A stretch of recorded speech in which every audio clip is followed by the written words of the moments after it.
நண்பர்களே, இன்று பெருமாள் பற்றிய பெருமாள் 20 ஆவணி சிறப்பு வழிபாடு.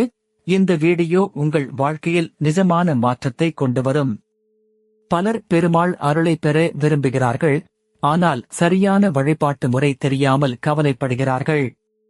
இன்று அந்த குழப்பம் நீங்கும். பழங்கால தமிழ்நாட்டு கோவில்களில் பெருமாள் பக்தர்கள் கடைபிடித்த ஒரு மறைபொருள் இருக்கிறது. அது வெறும் சடங்கு அல்ல, உங்கள் மனம், உடல், குடும்பம் அனைத்துக்கும் நேரடி தொடர்பு உடையது.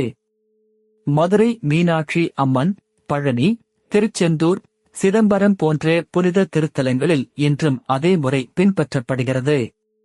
அந்த மரபை புரிந்து கொண்டு செய்தால் பலன் தவிர்க்க முடியாது. முதல் படி, காலை 5 முதல் 6 மணிக்குள் குளித்து தூய ஆடை அணிந்து மனதை அமைதிப்படுத்துங்கள். பெருமாள் திருநாமத்தை மனதில் வைத்து 11 முறை சொல்லுங்கள். இரண்டாவது படி, விளக்கு ஏற்றி புத்தம்புதிய மலர்கள், தேங்காய் அல்லது பழம் படைத்து வழிபடுங்கள்.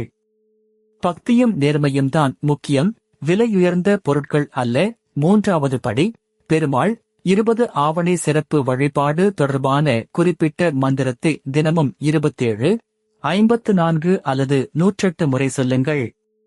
21 நாட்கள் தொடர்ந்து செய்தால் மன தெளிவு கிடைக்கும். நான்காவது படி, வெள்ளிக்கிழமை அல்லது சிறப்பு நாட்களில் உபவாசம் விருப்பமானது, ஆனால் சாத்விக உணவு, பொய்யற்ற வார்த்தைகள், கோபமின்மை ஆகியவை மிக முக்கியம். பெருமாள் அருள் கூச்சமுள்ளவர்களுக்கும் நிச்சயமாக கிடைக்கும்.